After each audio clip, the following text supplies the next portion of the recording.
Now, before we get into this week's episode of Now About That with James and Sarah, I want to discuss our very first ad, Link. Unlike the traditional business card you have to throw out as you change companies, titles, and even states, Link is the new digital card that allows you to update your information as you progress through your career. With Link, you can share more than just your phone number and email address. You can include information like links to your social media, website, and even a podcast. There are tons of really great options on their website where you can choose from a traditional business card, plastic, wood, or metal, and much more. Personally, I decided to go with the keyring option that has an NFC chip and a QR code where anyone with a smartphone can scan and download my information. With Link, I am able to share my email address, phone number, and links to this amazing podcast along with our website. Follow the link included in the description of this episode and be sure to use the promo code NOWABOUTTHAT at checkout for 15% off whatever you purchase. Not only will you get a great deal, but you will also be helping grow Now About That with James and Sarah, the podcast where two friends talk about whatever. Now, on to this week's episode.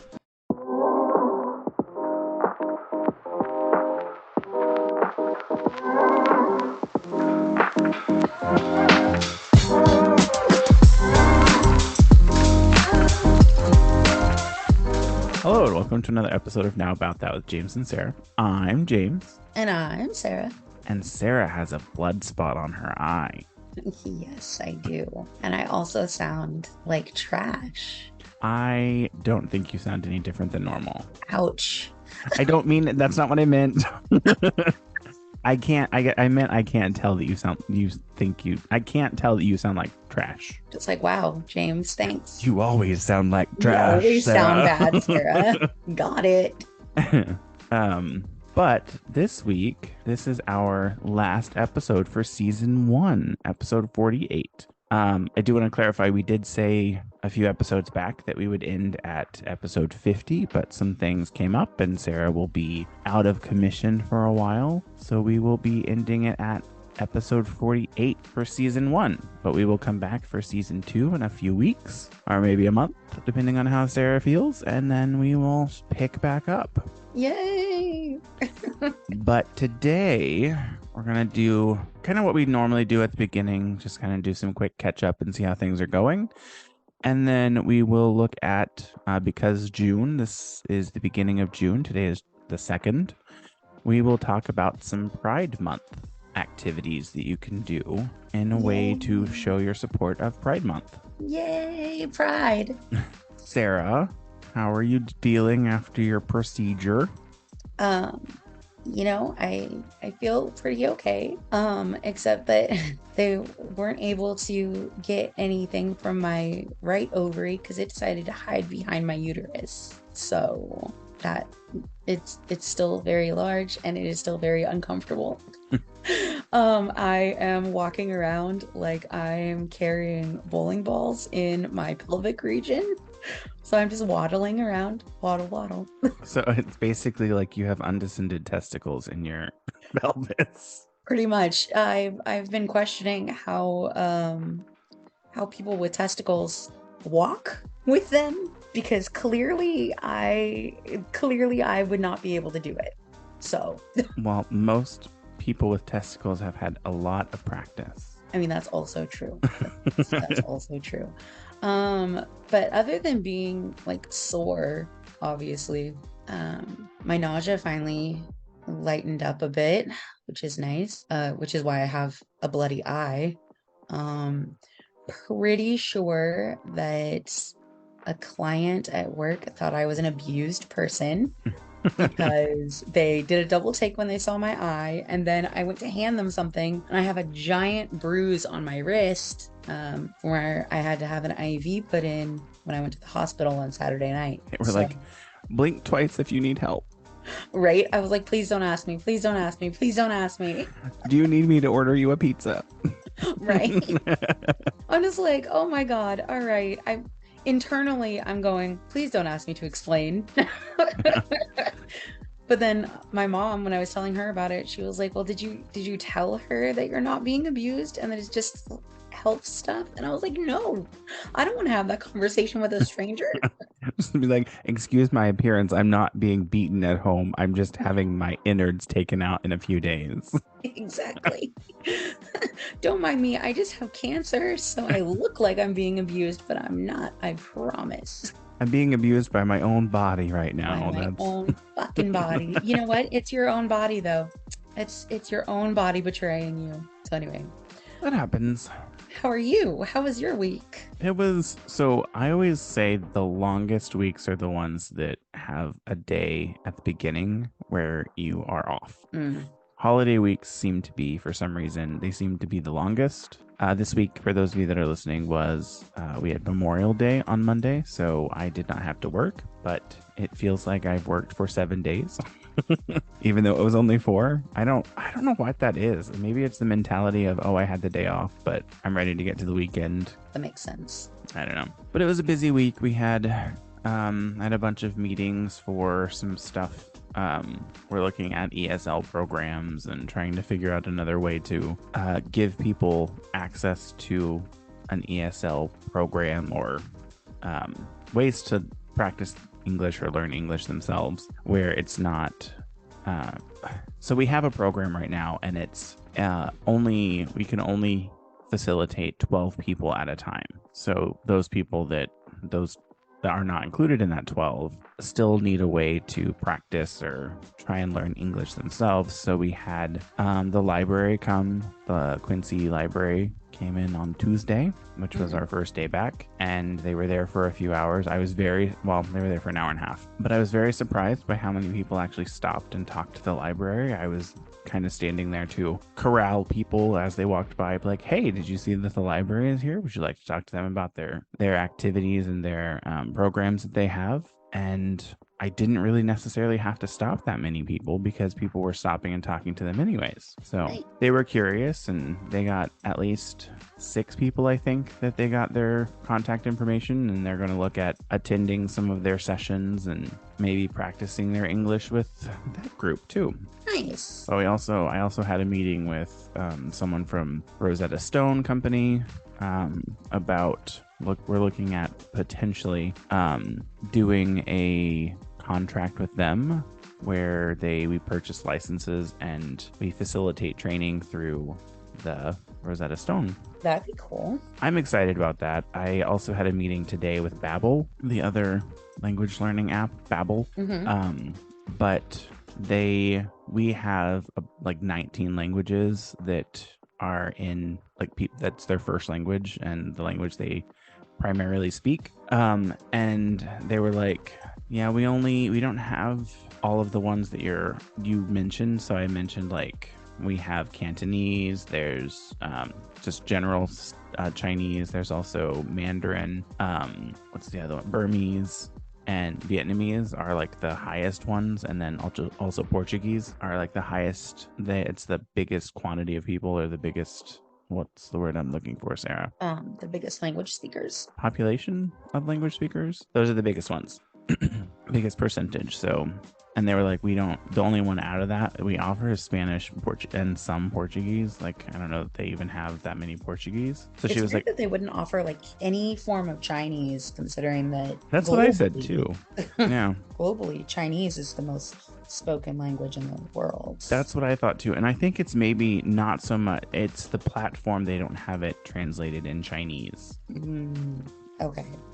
For people to interact with it in Chinese and then learn English is, I think, what the thing was. But she was basically, the woman that I talked to, she was really nice, but she was like, I don't want to take up too much of your time, and because I know everybody's time is precious, so I'm just going to let you know in advance, a lot of those languages that you listed, we don't offer them in our platform yet, but she was like, I'll keep your contact information and we will reach out, and I will let you know whenever we start offering those, because they are working on them. So it's like, okay, well then I will just continue the conversation, and I'm putting together a presentation to kind of show the intent to my director about how we're going to plan on using the platform, and the expectation that we'll have on those that do actually use it. That way we can get approval to purchase the licenses, but we won't do anything until probably later in the third quarter, so not that big of a rush. And my manager goes on vacation next week. She's going to Jamaica. Nice. So I have all I mean, I already started putting the presentation together. And what's really cool is I'm probably going to write my paper, my last paper for my class on planning this proposal to my director. So that'll be fun too. Yeah. I'll be doing that thing where I'm killing two birds with one stone and taking care of something for work and finishing up my stuff for school. There you go. Speaking of school, I just registered for fall classes. Ooh, that's exciting. What classes did you register for? Um, Art history, humanities. What else did I sign up for? Texas history. I don't remember what the other one was.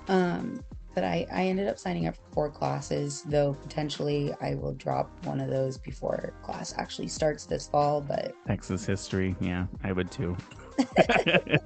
But I mean, I understand you probably have to take it through their school I since it's. absolutely have to take Texas government. I don't necessarily have to take Texas history, but it was on my list, and it was the only one on the list that was having online classes this coming semester. So, because I could have taken US history part 2. I wanted to take African American history, but they're not offering it for any online classes. And I'm obviously still not well enough to be going to the school. Well, you might by fall. Maybe, but I'm just thinking like between work and everything else, online classes are my best bet. Yeah, I So prefer online classes, but that's just because I don't like to socialize with people. I also don't like to socialize with people as much anymore. No. Speaking of pride, well, that has nothing to do with what we were just talking about, I know, but more socializing with people. That's what triggered it in my mind. That's fair. That's reasonable. At work, I was working with the DE&I lead, which diversity, equity, and inclusion. For those of you that don't know what DE&I means, DE and I means. But I was working with him last year at closer to the end of the year, trying to get. So our company has employee resource groups. I may have talked about them before, but they're really fun groups and they're really good ways to network and like meet other people in the company, and build your network outside of your daily like working activities. But I was working with him closer to the end of the year last year, trying to get our LGBTQIA plus employee resource group, or ERG is what we call them. I think what most companies that have them refer to them as. But the LGBTQIA plus and allies ERG, it's called Pride, which it used to be called. I don't remember. PACE, people accepting change and challenging. I can't remember what the acronym was for. But they changed it to Pride a couple of years ago, and I was trying to get a Pride ERG started in our facility in Quincy, and like we emailed the global lead, and then we emailed like the global distribution list for the ERG, and like we got nothing, which it was kind of odd, and it is still kind of odd that nothing happened. But we just this week had our VP of supply chain come and visit the facility, which was fun. He was really nice, and he had a lot of great feedback for us, so that was a lot of great information. But anyways, he was surprised that we didn't have a Pride chapter in our facility and asked about it, and the HR person who works at our facility was like, yeah, we will gladly get it, but we would like to have it where it's an employee-led event. And Karen, my manager, was like, well, James actually was working on that, but it didn't go anywhere. Like no one ever got back to him. So that'll be fun. She was like, do you want to? So our HR person reached out to me and she was like, are you still interested in doing it and leading it? I was like, yeah, absolutely. She was like, I think it would be great if we could get it started in June. And that way it's like, I was like, I mean, I'm totally for that. I don't know how realistic it is because it's June 2nd. And you typically, whenever you start a chapter, you have to plan for it for the next year, which is why I was trying to plan for it last year in like August. But she was like, I think because it's kind of someone on their side dropped the ball, they should pony up and just work with you and start it this year. So we'll see how that goes. But it would be pretty cool if we do get it started, to start it in Pride Month, or at least be able to kind of say, oh, it's Pride Month. We're going to be starting this before the end of the year, Right. as a way to kind of connect with LGBTQIA plus groups and members, and then allies as well. So that'll be fun. I'll be excited. Just add another thing to my plate because I don't have enough. I was gonna say you don't have enough though. Oh, I mean, I think the good thing is with my school, I'll be done in October, but I'm still kind of toying with the idea of working on something else after right. and getting something else. I don't know though, because they have, and I don't know why I didn't see it, or maybe they weren't offering it whenever I signed up for these classes, but they have a master's program for corporate training. Oh, I'm like, that makes more sense for me than what I'm doing. I mean, what I'm doing makes sense. It's perfectly fine because I already technically do it, but a master's degree in, I think it's communication and corporate training or something like that. But I might look into doing that after I finish this master's degree. But I don't know. I might just stop for a little while because it's a lot. it is a lot. I have a lot going on anyway with work and this and the podcast. I would love to start actually focusing more on the podcast and try and actually like work on getting guests to join us and doing interviews and stuff like that, but Right. become more social media active. But Well, it's I hard. mean, It's hard when you actually hate social media to be active on social media. that's fair. Because like whenever I look at my personal social media that's not our podcast, I think the last time I posted something was like a month or so ago. No, actually it was probably last week, 2 weeks ago, whenever we went to that bakery. Mm-hmm. But I don't, that's all I post. Like I post food or pictures or videos of Bobo. Yeah. Or pictures of the sites where we go and kind of see. But I don't know. Maybe I need to take a class in social media, communication and social media. Maybe. That would be fun. Yeah. It'd be lots of fun. What is your feeling of social media? How do you think about it? I have a love-hate relationship with social media. Because, like, on the one hand, I enjoy, like, reading other people's posts on Facebook or Twitter or whatever. But then on the other hand, there's just so many stupid people. Yeah. I'm just like, I don't want to deal with these people. So I still have Facebook on my phone. I downloaded it to sell that other MacBook that I had, and I just haven't deleted it. But I don't find myself going to it because I remember when I first had it on my phone, that I was like, that was my thing. I would go to Facebook all the time, and that's where I spent most of my social media time. Now it's kind of transitioned to it's Instagram and TikTok. Like that's my main used social media apps on my phone. And it's funny whenever I'm using social media and I'm watching TikTok, I have to have the sound on when I'm watching TikToks. But when I'm watching Reels on Instagram, I don't have the sound on most of the time. Same. I'm like, if it's a TikTok, I have to have the sound on, but if it's an Instagram reel, I'm okay with it without it. I wonder why that is. It's weird. It's really weird, but I do the same thing. I also do the same thing when I'm scrolling on Facebook because Facebook has different like videos that you can watch. And I watch most of those without sound as well. And I didn't know this, but apparently now anytime you post something on Instagram, it also posts on Facebook. It can, yeah. It can. I think it switched on my phone for some reason, and I didn't know about it. And Ryan told me the other day, he was like, "Oh no, I've seen you post things." And I was like, "I don't post anything on Facebook," but it's because it posted on my Instagram. Yeah, my personal Instagram is not connected to my Facebook at all. So I think it happened. There was like a few, like last year or sometime, it asked on I think either Instagram, the direct messaging portion, or it was Messenger. It asked something about connecting it where you can get all your messages in one place. And I Yeah. said, that's where I think I said yes. So it connected it, but I still don't get my Instagram messages on my Messenger, and I don't get my Messenger messages on Instagram. So I don't know. I said yes, but apparently it didn't take. I don't really know.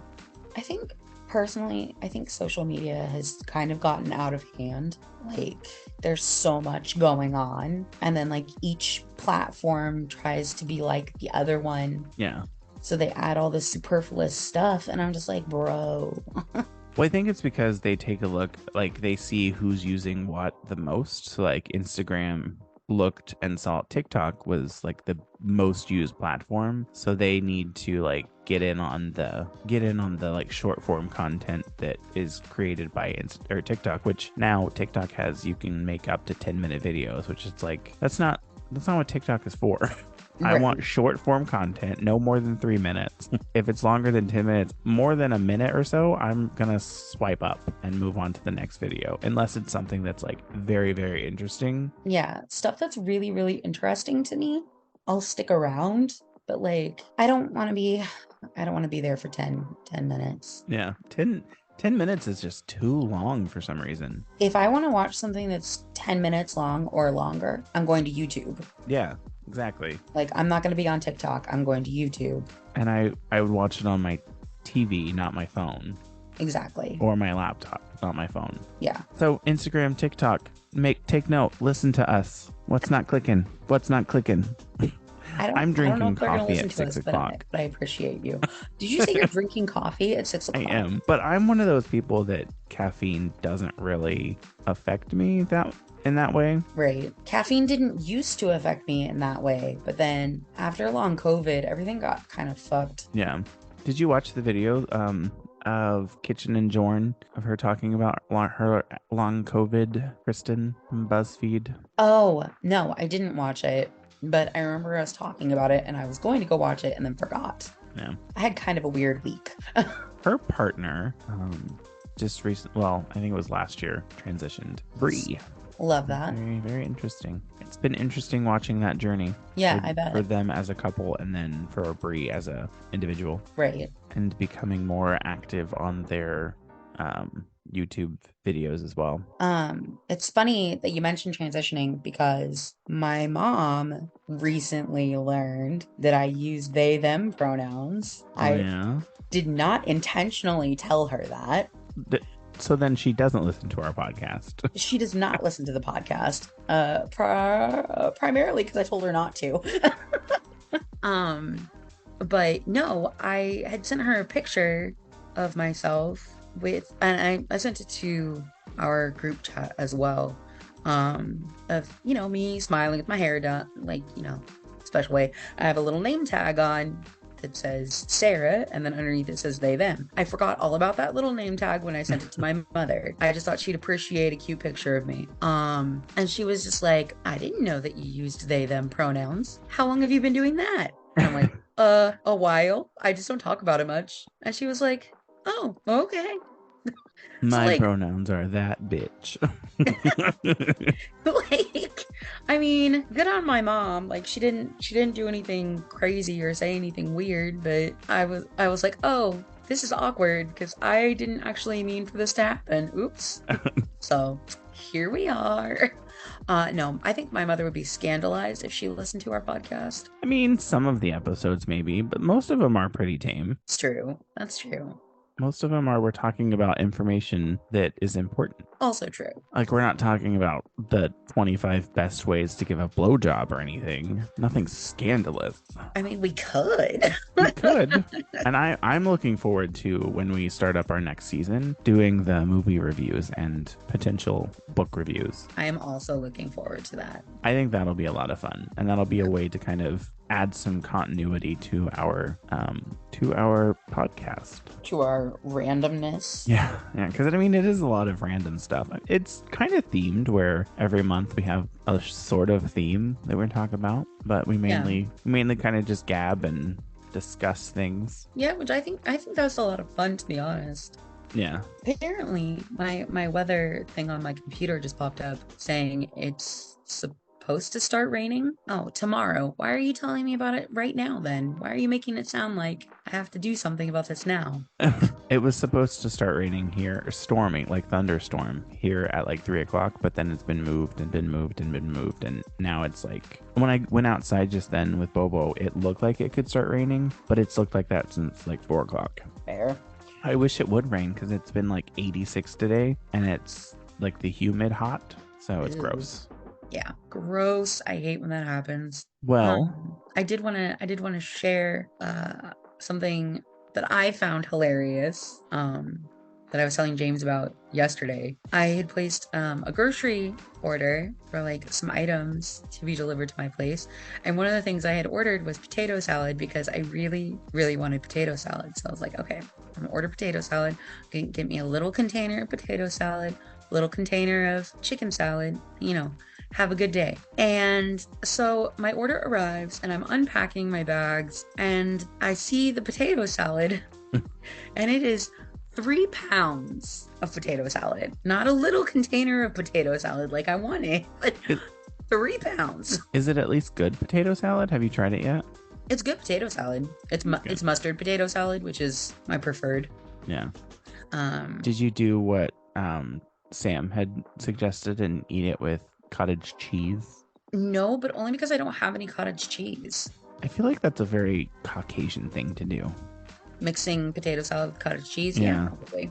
I feel like mixing potato salad with any kind of cheese is kind of a Caucasian thing to do, but It might be good with cheddar cheese. it might be good with cheddar cheese. I don't know.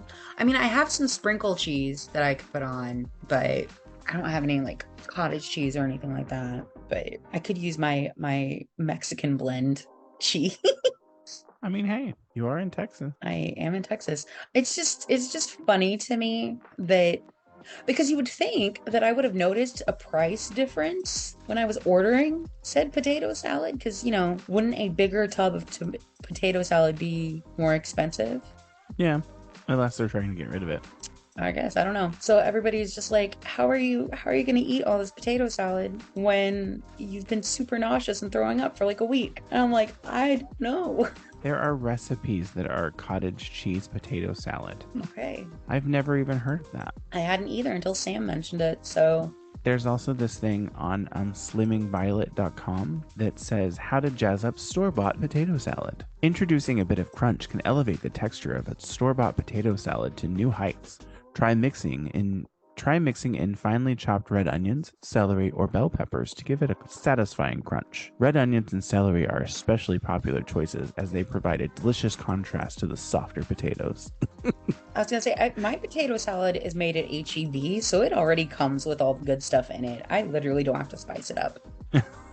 HEB does it for me because What is HEB? So HEB is the grocery store here in Texas.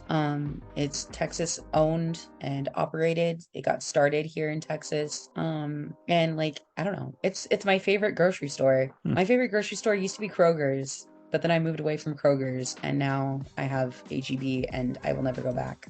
My favorite grocery store was Oliver's in Santa Rosa. It was amazing. And we found a similar one here. It's called Dave's Marketplace. Mhm. It's really nice. You went there with us Yeah. when you were here. The only thing with it is it's sometimes hard to find some things there. So if we wanted something specific, like we would have to go to Target or somewhere like that.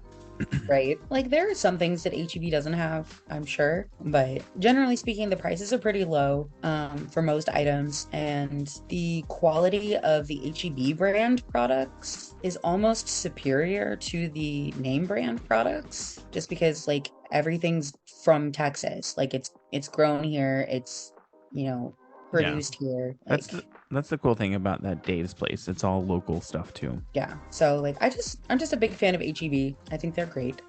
Well, do you want to pop over and start talking about the ways to celebrate Pride?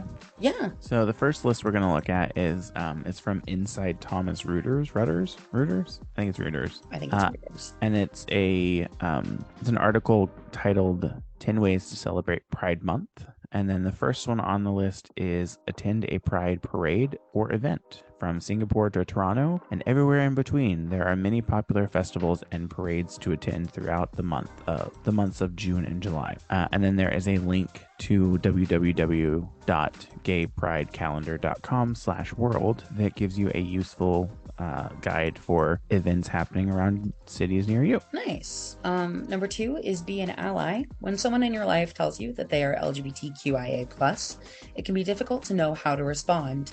Your initial reaction may be one of surprise, excitement, confusion, discomfort, or none of the above. Be honest in your response, but you should also recognize the importance of your response and the impact it may have. Ooh, I like this next one. But going back to that one, that's a great option to make sure if anyone ever comes out and tells you that they are a part of the LGBTQIA+ community, make sure you respond with positive intent and be honest and kind to that person because they have a lot going on. And also, oh, sorry, go ahead. Oh, I was going to say, and don't give the excuse, well, you just told me, give me some time to adjust. It's like, no. God. Yeah, don't do that. It's not a good answer. That's not a good answer. The other thing I was going to say is also please note that being an ally does not mean that you are the A. Yeah. A does not stand for ally. A stands for asexuals, aromantics, so on and so forth. It does not stand for ally. Please do not put yourself into the acronym, because that takes away from you actually being an ally. It just means you're taking up space that you shouldn't be in. Exactly. And then the third item on this list is organize a t-shirt design contest. Encourage your employer to get involved by holding a t-shirt design contest. The winner of the contest will have their design printed on shirts and handed out to employees throughout the month. That's exciting. And that's kind of fun. That would be exciting. I think I might actually steal that and do something like that for our see if we can do something like that for our the ERG that I am actually already a member of, and do like something to raise money for an LGBTQIA group in Boston or the Quincy area. And that would be maybe not a contest, but like have like paint and stuff, and people can come and paint a t-shirt or something like that. Yeah, that would be fun. I think that'd be great. Number 4 is volunteer or donate. Give back to the community through a volunteer initiative, such as supporting a local LGBTQIA+ youth or community center, or raising money for a charity/foundation, such as the Human Rights Campaign Foundation. And you can also find a great charity using Charity Navigator, which if you click on that link, I'm bringing it up right now. It takes you to charitynavigator.org, and you can search by charity or cause. So it gives you a lot of different options to search, and it also gives you a list of the best charities. And one of the number one charities, one of the number one links that they have is for Pride Month with 12 charities that you can select from. That's cool. And all of the links that we're talking about will be included in the description of this week's podcast. The next one is become an advocate. If your company doesn't already have a Pride employee network, then start one. The Thomson Reuters Pride at Work Employee Network was created to create a safe and inclusive workplace while remaining aligned with our business objectives, those of our customers and external partners, and the wider LGBTQIA+ community. Local chapters of our Pride at Work network are run by employees all over the world. So that's cool that this company has one. And like I said, it's cool that my company has one too. It makes you feel, the people that are like in the LGBTQIA+ community, it makes them feel a little bit safer or more welcomed at their place of work when they have something like that and they see that connection and recognition. Yes. The next one is educate yourself. Do you know why we celebrate LGBTQIA+ Pride Month in June? Spend some time learning about the history of Pride, a movement precipitated by the Stonewall riots in 1969 in New York. That is one of the things that I actually was talking about earlier today with one of my coworkers, is that a lot of people are like, well, why isn't there straight pride and blah, blah, blah? And it's just like, because you didn't have to fight for the right to be recognized as a human being. And you don't still have many legal issues going on right now, and Exactly. bills Like, being presented at your legislature to delete your existence. yeah, literally trying to unalive the community. So you don't deserve a straight pride month because you're already protected for being straight. That's the default. And so I know that I've mentioned previously about like systemic stuff, where the system in place is supporting the like straight people or white people. Like those systems are in place to protect the people in power. It has nothing to do with protecting any of us. Ergo, y'all don't need a straight pride. And then the next one on this list is support LGBTQIA plus art and culture. The LGBTQIA plus art community is vibrant, influential, and persuasive. That's a really hard Pervasive. pervasive. Wow. I thought it looked weird when I said it. Influential and pervasive. Go see an LGBTQIA plus themed show or movie. Visit an LGBTQIA plus art gallery or buy an album from an LGBTQIA plus artist. And when they say buy an album or visit LGBTQIA art, it's best to support a local artist. Yeah. Or like an indie artist that's small and not necessarily one that is backed by like a big recording company or a big art company. Yeah. You want to support the little guys. Yeah, so do some research and find someone you like in your local community or a small, like maybe someone on Etsy or something small like that. That's not a corporate backed. Exactly. The next one is consider your company's LGBTQIA plus inclusivity. Does your company have a culture and resources that promote LGBTQIA plus inclusivity? Is there something you can do to make your coworkers and the community feel more comfortable in your office? Is there a benefit that excludes LGBTQIA plus employees? Start a dialogue and make resources available to try to create a workplace where employees in the community will feel valued and accepted. They put a lot of they repeat LGBTQIA plus a lot in these sentences. So if you hear me picking other words to describe us, that's why. Yeah. And then the last two are kind of specific to this company, so I don't think we necessarily need to highlight them. But if you are interested in looking at them, feel free to go to this website in the description. It's for the Thomas Rudders Foundation. But then the other one we had, and I think I sent it to you, from ADP. Yes, which is funny because ADP is who does my paychecks. They used to do our paychecks too. Then we switched. I don't remember. I don't know. I think it's the SAP or something now that does it. But yeah, they used to be. What does ADP stand for? I don't know. Let's see. About ADP. It doesn't say. It doesn't say. Oh. Who knows? I like automatic data processing. Okay.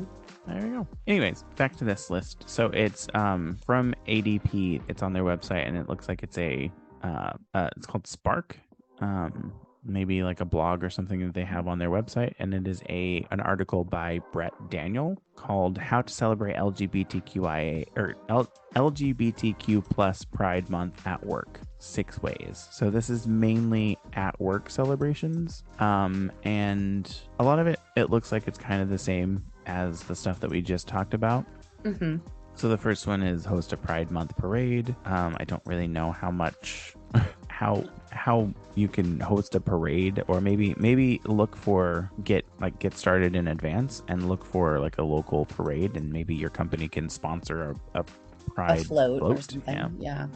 Cool. I like number 2 a lot because it says to ask LGBTQ plus people how to be supportive. Yeah, that's like most of the trend is like be open, like start up a dialogue with someone of that group and say, what do you see in the company that can be improved, and make the LGBTQ plus QIA plus community feel more welcomed or more included at work. Because even the next one on the list is host a plus panel. So discuss what it means and what plus means, and then like the different acronym or the different letters in the LGBTQ plus acronym. Such as, people who identify as asexual or non-binary, Yeah.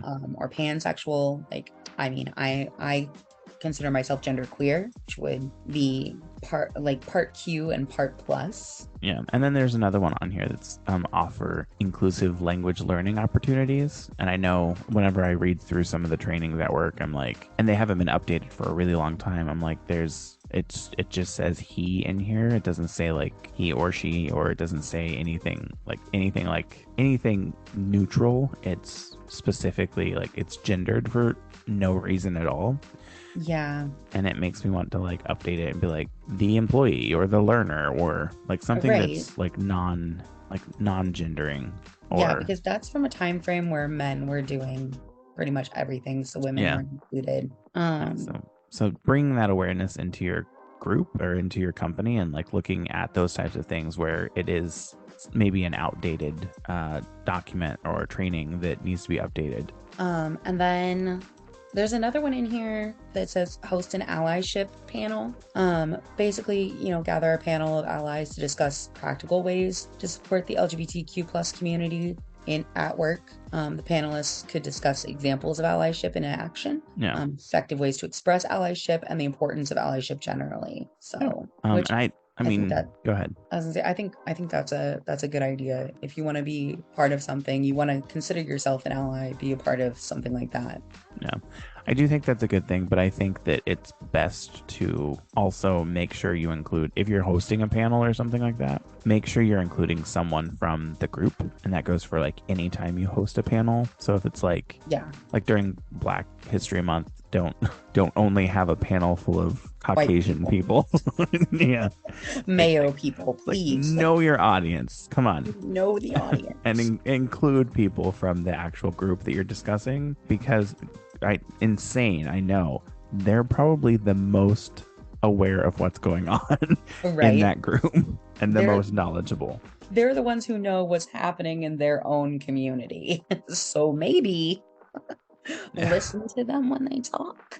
And then we have another one that's 30 ideas to thoughtfully celebrate Pride from, what is this group? Good.co.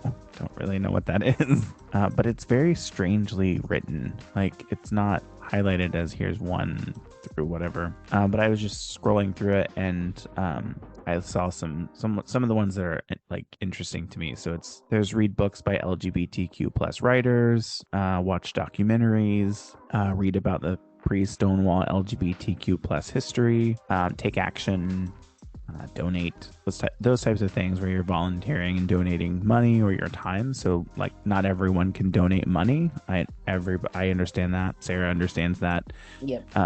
Donating time is sometimes just as valuable, if not more valuable, than money, because sometimes it's really, especially if you're working with a small organization that's not for nonprofit, maybe they just need some hands that you can donate some time to, like write letters or help fold pamphlets or something like that. Exactly.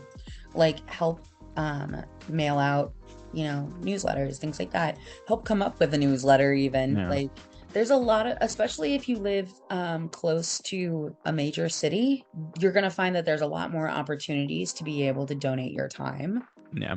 And then even then, if you're from a smaller community, help create that. Like where we grew up in Spencer, I remember the first year that we had Pride. That was a big deal. Yeah, I remember the first year they had the original, or the very first Pride festival in Spencer, and I don't know that I went to it the first year, but I went to it eventually, and yeah, I was worried that I wouldn't feel safe. Right. But like it's very, I was surprised at how, for the tiny little town that it is and the people that I know from that town, how accepting and like actually supported you did feel while you were there.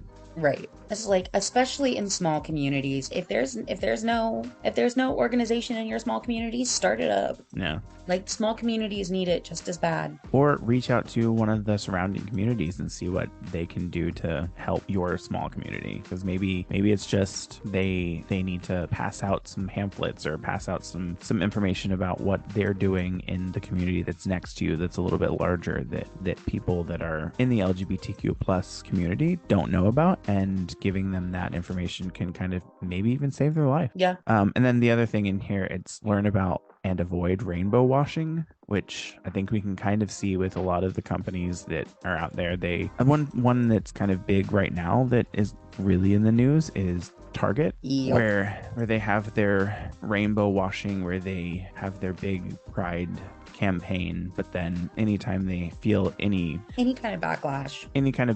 or any kind of negative press about it, they kind of pull it back.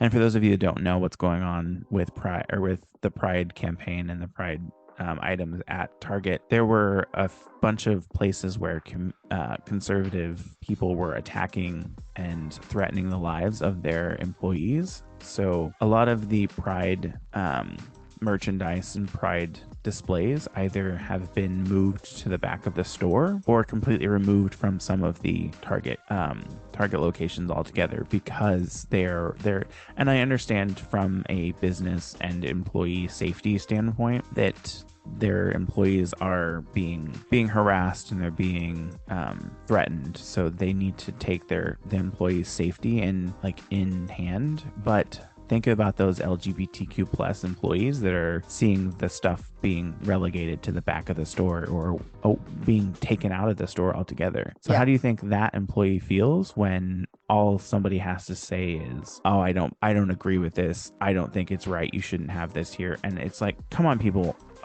It's just a fucking flag. It's just a rainbow. Get over it. Yeah. It's like, here's the thing, is that when the pandemic was first going on, there were people who were attacking employees for wearing masks. Yeah. But those companies still required their employees to wear masks. They just beefed up the security to protect their employees. Same concept. You don't back down from something that is right just because you get a little pushback. Like, you step up and you stand firm in the decisions that you're making. Yeah. So, and I'm kind of not a huge fan of having tacky things put on my clothing, and I don't usually wear a t-shirt or anything like that in public, so I won't buy anything like that. But if it's like maybe like a really nice painting or something like that, or artwork or something that has a rainbow flag, or it's an LGBTQIA plus community person, I might buy that. But I don't want your shitty $5 t-shirt that you upsell for $26 with a rainbow flag on it. Homophobic, that's what that is. It's like, so my thing with that is, if the sales are not promoting and giving back to the community, and part of the profit of those sales don't go to an LGBTQIA plus community or rights activist program or something like that, then you're just doing it to make money. It's like, unless you're actually backing up your action with giving back to that community, then it's really not worth it. And I think it's like an empty gesture. You're just commodifying somebody else's trauma at that point. Yeah. So, I mean, unless you are using that and giving it back, then don't do it. Yeah, exactly. But then there is the side where it's like, if they don't do it, then it's just you're missing out, or it's not being highlighted. So I don't know. It's kind of a double-edged sword. Yeah. But I think it's so funny because I was saying something today, something inconvenienced me at work, and I said it was homophobic. Did you set it on fire? No, but I did look at it and tell it that it was homophobic. I'm like, this is homophobia. Ryan was having a very bad day today too. I don't know what it was, but we went to lunch, and he wanted to go to Chipotle, so we went to the Chipotle that's not too far from us. Mm-hmm. And I don't know if they just didn't have enough people on staff or what, but like, there were just people standing around. There was one person in the back actually doing something, and it was noon, so it's like, that's the lunchtime for most people. Yeah. So we ended up not going there. So he was mad because he really wanted Chipotle. So we didn't get Chipotle. And then we went to Smash Burger, which was not too far from, it was like literally in the same strip mall as the Chipotle. And he went to go get Coke, and there was something wrong with the Coke. And that's like, he wanted a Coke. And he was like, these are just signs that I should just call in today and not go to work. I'm like, then do it. I don't really know what to tell you. Right. If you're going to let these things ruin your day, just do it. Don't go to work. Stay home. We can watch movies or whatever. Yeah. Like, stay home and enjoy yourself. Get some rest. It's the second day of Pride. yeah. And I mean, he didn't. He did go to work. So I don't know. But it was just like, he was getting frustrated because he wanted food. That he didn't get the food that he wanted. And then the Coke was messed up. And yeah, just one of those days. That's how it felt for me too, because I had to run all over the place trying to get this x-ray done for my surgery. It's a pain in the rear. yeah, I scheduled an appointment tomorrow to do my blood work. Hey, there you go. I didn't know that they did appointments, so I looked, because I didn't look until today. But I did look and I booked my appointment. It's at 9:40, which sucks, but it's just down the road, so it's not that big of a deal. And the thing is, they're only open until like 11, and the latest one that they had open was 9:40. Oof. So that was not fun. I think what I really like about this article that we were talking about is specifically, I like the fact that it says, if you're an ally, don't make it all about you. Yeah. Specifically saying also the A in LGBTQIA is for asexual, agender, or aromantic, not ally. I appreciate that I put it in there. The other thing that I appreciate too is that it talks about like what to do after Pride Month is over. Yeah. Like make a plan to show up for people in the community after June. Like, because we still need access to healthcare, we still need to fight these laws that are going into effect. We still need help July through May. Like, it's not like, okay, it's June and we get to like have all this fun and just do nothing else for the rest of the year. So, which actually makes me think of a question that I'd like to ask you, which is, what is your opinion on straight people being like taking up space, I guess I should say, in like queer spaces, like going there for like fun or whatever? So like when you say that, my interpretation of that is like, if okay, my interpretation of that question is like asking, how do I feel about like bachelorette parties at a like a drag show or like a queer or a gay bar? Is that what you're asking? Kind of. So, like, I mean, when I think a perfect example of this would be like when straight people go to the gay bars because it's quote unquote more fun, but they kind of treat it like a tourist stop kind of thing. Yeah, I mean, it depends on how they treat it. If they're treating it like they're going to watch a spectacle and it's like, ooh, look at the freak, then yeah, that's kind of, are they being respectful and just having fun, or are they, like you are saying, kind of treating it as like a, ooh, let's go look at the zoo and see the gay people in their habitat. Right. I'm also not the type of person to go to like gay bars and stuff like that, because I don't like people. One, fair, reasonable. I don't like people, but I'm not a huge crowd person, and I don't drink, so it's like there's nothing for me to do at a gay bar, and I don't dance. I'm not a dancer. I like music, but most of the time the music is too loud or annoying. I'm like an old person. I mean, we I'm are like in our mid-30s, so I'm moving towards the geriatric gay, where I don't do anything. We're elder millennials. Leave us alone. But in that instance, it's like, as long as they're being respectful and enjoying it, but not taking away from the actual community, Right. It's fine. When they start taking away from the actual community and like most like bridal showers or bachelorette parties, don't get sloppy drunk and make it about you. It's not about you. Right. Like, yeah, it's your bachelorette party. That's cool. Do something on your own. Don't go to a drag show and get on the Runway. stage or the runway with the drag show and not be expected to get thrown out of the party or the bar. Right. I think as I've gotten older, I didn't used to feel this way, but as I've gotten older, I really want spaces that are just for queer people. Yeah. Like, I think my take on it is we're supposed to be, our community is supposed to be the accepting community. Right. And if you start restricting access to people that are allies or that are not LGBTQIA+, then you're kind of erring on the same side as if it was like a bar that said no to gay people, like no gay people allowed. I guess I just feel like there was so much of that already, and like we've had to fight and shed blood and tears and sweat like for these spaces to be here and not be constantly braided by like police or things like that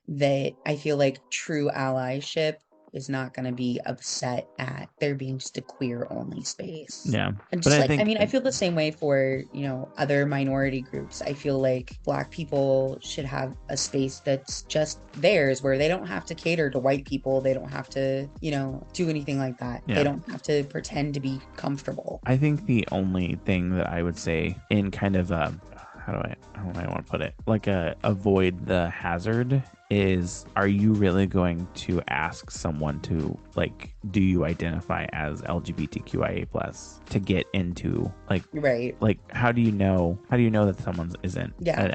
And then like, what do you do at that point? Because it's kind of like the same thing. It's like, don't restrict someone because you can't. It's kind of like the same thing that I don't want to. I'm trying not to be insensitive, but it's kind of like the same thing as a transgender person going into the bathroom of how they identify. Right. You would be kind of asking them, well, show me that you're actually a member of the LGBTQI+. But that's getting into a lot. It's getting into a lot. It's not this. I know it's not the same, and I'm not saying it is, but that's kind of an analogy that I would put in. You're saying it's only open to this community, but there's no way to regulate actually like who's part of the community. Right. Yeah. And I understand that. I don't know. There are some days where I just really don't want to deal with straight people, and it would just be nice to just have a space that is straight person free. Yeah.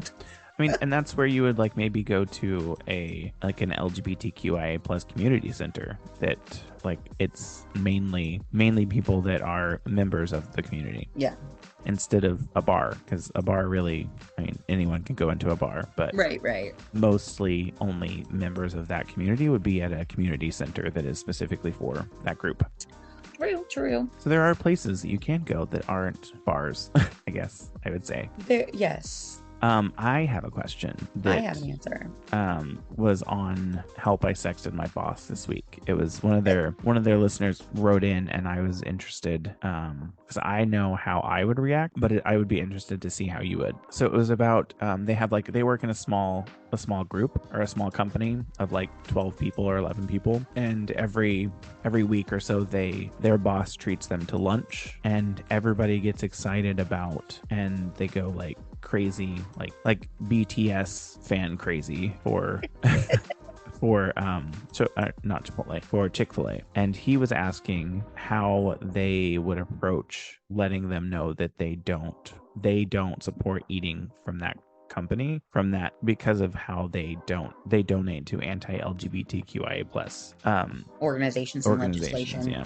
So how would you, setting aside the fact that you usually equate Chick-fil-A with dead people, with funerals, what would you do in that situation where the company is paying for the lunch and everybody is excited about it, but you know that it's coming from that company that donates to those organizations that are anti-LGBTQIA+? So this actually happened when I was working for the pharmacy, like they would get Chick-fil-A. And actually one of my bosses gave me a gift card for Chick-fil-A for Christmas. The way that I handle it is that I either just don't partake in it, Yeah. which is pretty easy to do because it, as James mentioned, I think of Chick-fil-A as funeral food, which I think we've talked about on here before. Yeah, we have.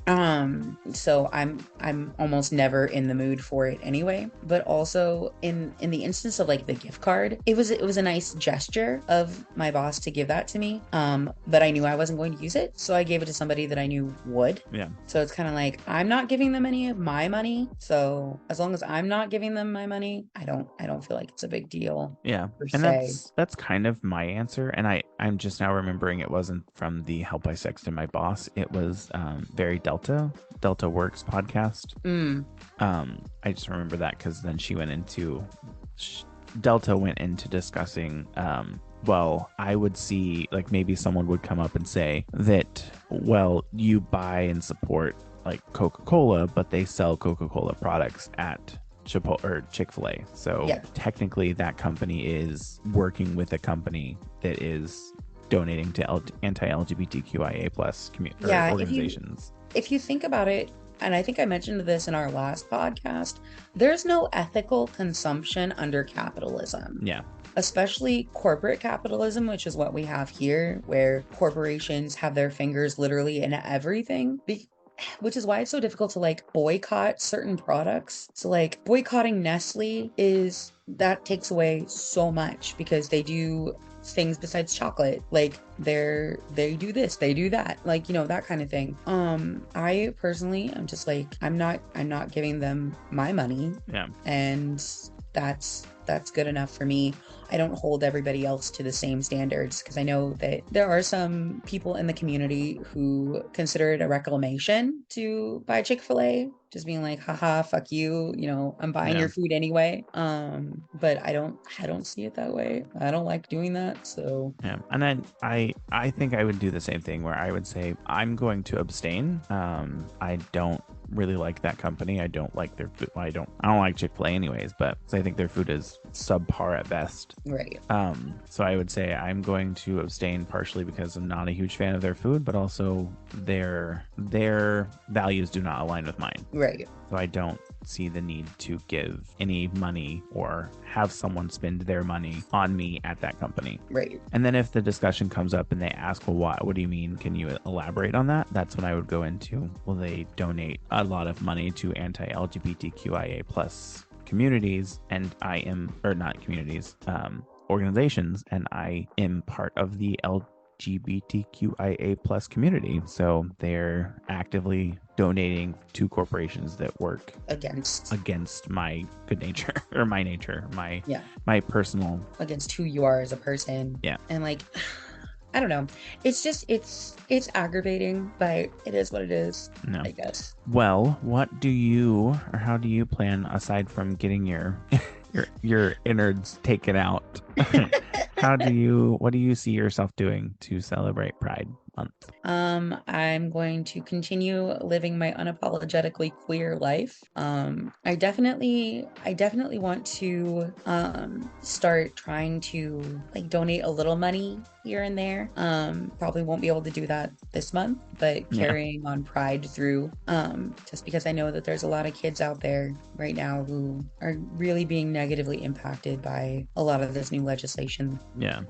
And I think, like we kind of talked about with that one article, just because you can't donate money doesn't mean you can't do something like donate time or donate in some other way. Like be a shoulder, be something. Yeah, even if it's just signing petitions. Like I say that I'm not a huge fan of petitions because it's like I've never seen a petition that actually has done anything or been valuable other than I can say, oh, I signed my name to that. Right. Like I remember signing like a lot of petitions back in the day, but I don't remember how many of them actually went through. Yeah, it's like what I've never seen. I haven't seen any that I know of where action has been taken and followed through with after they've collected signatures. Right. What about you? How are you going to celebrate Pride? I think the same. I'm gonna try and kind of just live my life unapologetically gay, and I think one of the things that I kind of talked about earlier is see about trying to get the Pride group at my work started, and how I can incorporate something into my work that gives back to a community that I live in. Yeah. So reach out to Bobo needs to go out, even though he just did. Reach out to like a local community and see, or a local organization, and see what we can do to partner with them, and like maybe reach out, work with my YP and Young Professional Networks ERG, and do like the paint a t-shirt. Like they'll get a free t-shirt and they can donate money to get a free t-shirt, and we'll donate that money to an organization that's in the area. Yeah, and I love that. That's fantastic. I think if I'm feeling up to it, I would absolutely love to go to some of the Pride Month Pride parades. Yeah, you're in Austin. There's a lot of Pride stuff in Austin. There is. Well, near Austin. You're not in Austin. Yeah. So in the area that I'm in, Round Rock, I think our Pride is tomorrow. I'm probably not gonna be able to go to that. I don't feel so good. But Pflugerville has one, I think, here in a week or two. So I might try to go to that. Just a chance to, like, I don't know, be there and enjoy being with the community. But I've been trying to do that in general. I went to a gay art show with a friend. That was nice. That was last month, and there was a lot of queer artists out there selling some great art, some great products, like handcrafted stuff, homemade jewelry. It was really cool. It was really nice. Very cool. Well, do you want to call it a podcast since my child is running around like a psychopath, like he needs to go out again? Yes, let's call it a podcast. All right. Let me pull up my clothes. Scripted clothes. Yeah. All right. Well, thank you for listening to this week's episode of Now About That with James and Sarah. If you like this episode, please like, comment, follow, and subscribe, and leave a review in Apple Podcasts, Spotify, or wherever you listen, as this will help get the podcast out to more people and help us grow. Feel free to follow us on social media. Our Instagram and Twitter handle is @NowAboutThatPod. And if there is a specific topic you would like us to discuss on the podcast, feel free to email us at nowaboutthatpod@gmail.com, or visit our website, www.nowaboutthatproductions.com. You can also give us a call or a text with any questions you would like us to answer on the podcast. Our phone number is 765-557-4170. Again, thanks for listening, and we hope you enjoyed this season, because this is our last episode of season 1. We will be coming back probably late June or early July with our next season. Our all new improved next season. Give Sarah some time to heal and work through her stuff, and then we will start with, we have our new song that we'll start off with, and that'll be fun. Intro and outro. And we have new ideas, so we're gonna change it up next season. That's exciting too. Agreed. All right, well, thanks everybody for listening, and Sarah, enjoy your weekend. Thank you. You as well. Bye, everybody. Bye.